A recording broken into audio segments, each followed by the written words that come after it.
The Christian in Complete Armour by William Gurnall. Ephesians chapter 6, verse 18. Chapter 2. The influence prayer hath on all the graces of a saint shown. The second is taken from the influence that prayer hath upon all our graces in a double respect. It will help to evidence the truth of grace and also advance its growth. Section 1. This duty, frequently and spiritually performed, will be a means to evidence the truth of our graces. And this is of no small importance to the Christian when he hath to do with the temper, for that which he mainly drives at is to bring the Christian into a suspicion of himself as to the work of grace in him, thereby to overturn the very foundation of his hope and put him to stand in his endeavors. He indeed will have little comfort in going on who fears that he is not in his right way. I have heard the politicians can make use of a state lie, though the credit of it lasts but a little while for great advantage to their designs, and he that learns them this art makes much more use of it himself to further his designs against the Christian, because he could not keep Christ in the grave. Therefore he rathers a lie to hinder the belief of his resurrection in the world. And when he cannot hinder the production of grace, he misreports the work of the Christian, as if all were a cheat put upon him by his own deceitful heart, which the poor creature is prone enough to believe, and so, through the fear be groundless, yet being believed, it produces a confusion to his thoughts and distress to his spirit, as if it were true. Jacob could not have mourned more if Joseph had been slain than he did when there was no such matter, nor could a wicked wretch easily endure more terror and horror than some precious saints have felt for the time that Satan's false report, slandering the truth of their grace, hath found credit with them. Now, in prayer the Christian stands a great advantage to find out the truth of his state, and that upon a double account.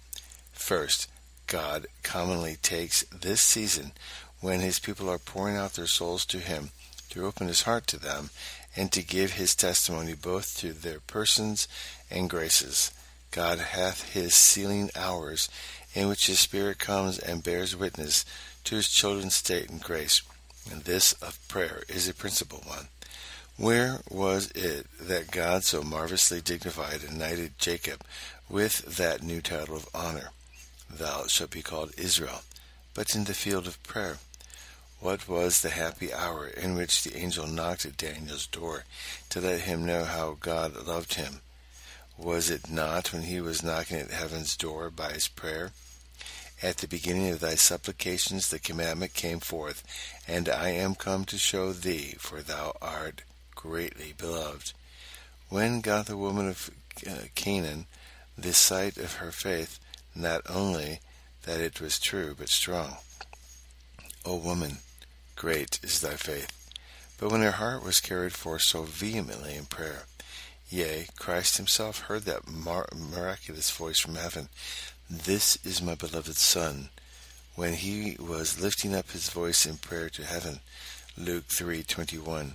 Secondly, the duty of prayer affords a demonstrative argument for the truth of that soul's grace which spiritually performs it. The Spirit of God, when he testifies to the truth of a saint's grace, uses to join issue with the saint's own spirit. Romans 8:16. The Spirit itself beareth witness with our spirits. Now the testimony which the Christian's own spirit gives for him is taken from those vital acts of the new creature that operate in him as sincerity, godly sorrow for sin, love of holiness, etc. Now, no way do these and other graces more sensibly discover themselves to the Christian's view than in prayer. Here, sincerity shows itself, and the Christian's plain-heartedness to confess all his sins freely without extorting, and nakedly without reserve. When there is no secret drawer in the cabinet of the soul to lock up a daring sin. David, Psalms 32:1, having pronounced him blessed that hath no sin imputed to him, in whose spirit there is no guile. Verse 5 gives us instance of his sincerity, that he acknowledged his sin and did not hide his iniquity. Also, how well he sped thereby, and thou forgavest the iniquity of my sin. Again here the Christian gives vent to his heart aching with inward grief for sin. Prayer is the channel into which godly sorrow pours forth itself and runs down in brinish tears, while the Christian is accusing himself of and judging himself for his abominations with his deep shame and self-abhorrency.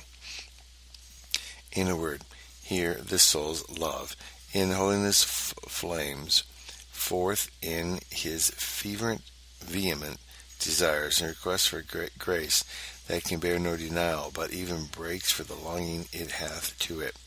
Thus we see a spirit of prayer and both an argument of true grace and a means to draw that grace into action whereby its truth may be the better exposed to view. A spirit of grace and of supplication are both joined together. Zechariah 12:10. The latter indicates the former. What is prayer? But the breathing forth of the grace which is breathed into the soul by the Holy Spirit. When God breathed into man the breath of life, he became a living soul. So when God breathed into the creature the breath of spiritual life, it became a praying soul. Behold, he prayeth, said God of Paul to Ananias, Acts 9:11. As if he had said, be not afraid of him, he is an honest soul. Thou mayest trust him, for he prays. Praying is the same to the new creature as crying is to the natural. The child is not learned by art to cry, but by nature. It comes in the world crying. Praying is not a lesson got by forms and rules of art, but flowing from principles of new life. Section 2. As it is a means to evidence, so to increase grace. The praying Christian is the thriving Christian, whereas he that is slothful in praying is a waster. He is like one that lives at a great expense and has little or no trade to maintain it. Now, prayer helps towards the increase and growth of grace two ways. First, as it draws the habits of grace into exercise. Now, as exercise brings a double benefit to the body, so it does to the soul. Number 1. Exercise does help to digest or breathe forth from those humors that clog the spirits. One that stirs little we see grows pursy and soon choked out with phlegm, phlegm, which exercise clears the body of. Prayer is the saint's exercise field, where his graces are breathed. It is as the wind to the air, it brightens the soul, as bellows to the fire, which clears the coal of those ashes, smolter them. The Christian, while in this world, lives in an unwholesome climate. One while the delight of it deadened and dulled his love to Christ, another while the trouble he meets in it damps his faith on the promise. How now should the Christian get out of these distempers, had he not a throne of grace to resort to, where if once his soul be in a melting flame, he, like one laying in a kindly sweat, soon breathes out the malignity of his disease and comes into his right temper again.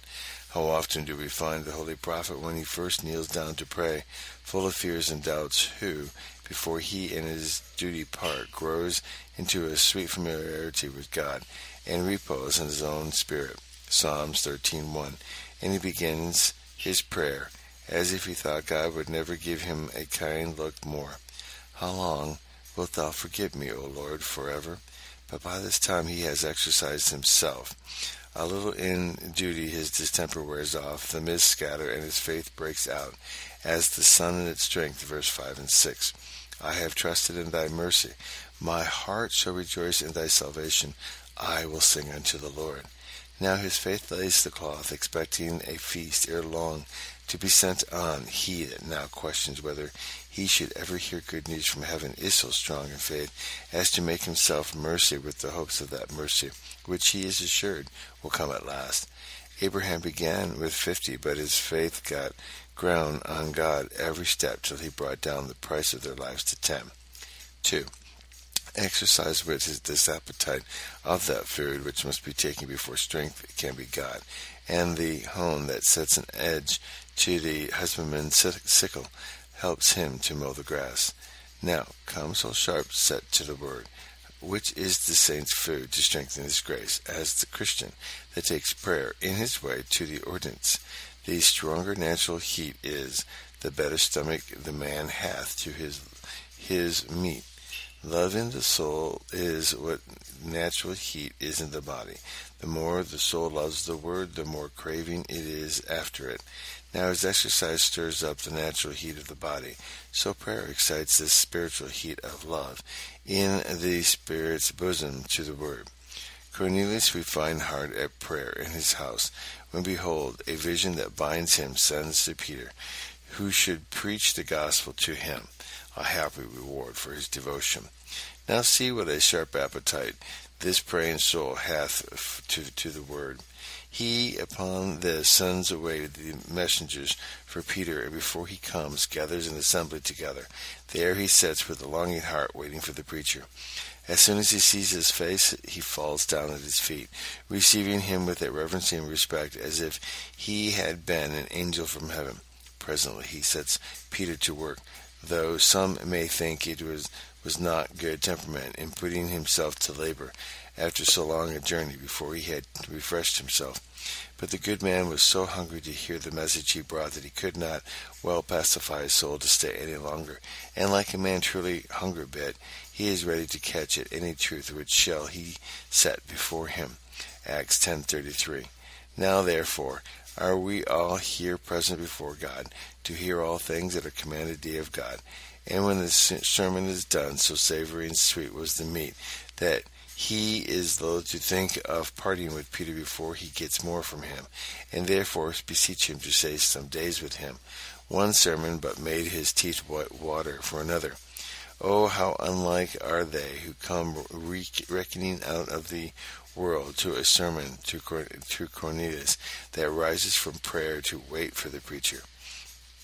Section 3. Prayer helps our grace as it sets the soul nigh to God. In prayer we are said to draw nigh to God, James 4:8, to come before his presence. In it we have access to the Father, Ephesians 2:18. As one that brings a petition to a priest is called to his presence chambers, one of the nearest approaches to God which the creature is capable of, on this side of heaven, which was signified by the incense altar that stood so high, even within the veil. Prayer is called the throne of grace. We come in prayer to the throne of God, and put our petition in the very hand of God, as he sits on his throne in all his royalty. Now, as prayer is so near an approach to God, it hath a double influence to the growth of the saint's grace. First, by it the soul is put the more into a holy fear of that pure and piercing eye of God, which he sees looking on him. It is true, God is ever near us. Pray or not pray, we cannot rid ourselves of his presence. But never hath the soul such apprehensions of his presence as when it is before God in prayer. Now the soul speaks to God as it were mouth to mouth, and considering how holy that majesty is, with whom he hath to do in prayer, he must needs reverence and tremble before him. Now the natural issue of the holy fear is a care to approve itself to God, and this care cherishes every grace that it carried in its arms, as the child in its nurses. It keeps the girdle of truth buckled close about his loins. O saith the soul, I must ever leave praying or leave doubting and juggling with God by hypocrisy. It will strengthen the breastplate of holiness. It is not possible that a Christian should walk loosely all day and be free and familiar with God at night. He that waits on a prince will be careful to carry nothing about him that should be offensive in his eye. Yea, afraid lest anything should come to his ear that should bring him under a cloud in his thoughts and remove him from his place. For the courtiers have those that will be always undermining them if they can. And Satan is at the right hand of the Christian at every miscarriage to accuse him under God, saying, This is your favorite, though he be so devout in prayer. He can do this or that when the duty is over, and therefore, if any have a tie upon them more than others to walk exactly as it is this that minister before the Lord in this duty. Princes are more curious of their attendants than of others at further distance from them. When David showed some distraction of mind before King Achish, Achish, he bids, "Away with him. Have I need of madmen, that you bring such a one into my presence? And does a poor mortal man that sits on the throne of dust take such state on him, as not to bear the discomposure of any before him? How much less will the great God brook any unholy behavior in those that wait so nigh upon him?" This no doubt made Cain run so fast from the presence of God, because he knew that there was no standing so nigh God with such an unholy heart as he carried in his bosom. Secondly, by the soul's near access to God in prayer, it receives sweet influences of grace from God. All grace comes from the God of grace, not only the first seed of grace, but the growth also. And God usually sends forth his grace in a way of communion with his people. Now, by prayer, the Christian is led into most intimate communion with God, and from communion follows communication. As the warmth the chicken finds by sitting under the hen's wings cherisheth it, so are the saints' graces enlivened and strengthened by the sweet influences they receive from close communion with God. The Christian is compared to a tree, Psalms 1:3, and those trees flourish most and bear the sweetest fruit that stand most in the sun. The praying Christian stands nigh to God, and hath God nigh to him in all that he calls upon him for. Therefore you may expect his fruit to be sweet and ripe, when another that stands, as it were, in the shade, and at a distance from God, though neglect of or infrequency in this duty, will have little fruit found in its branches, and that but sweet and sour.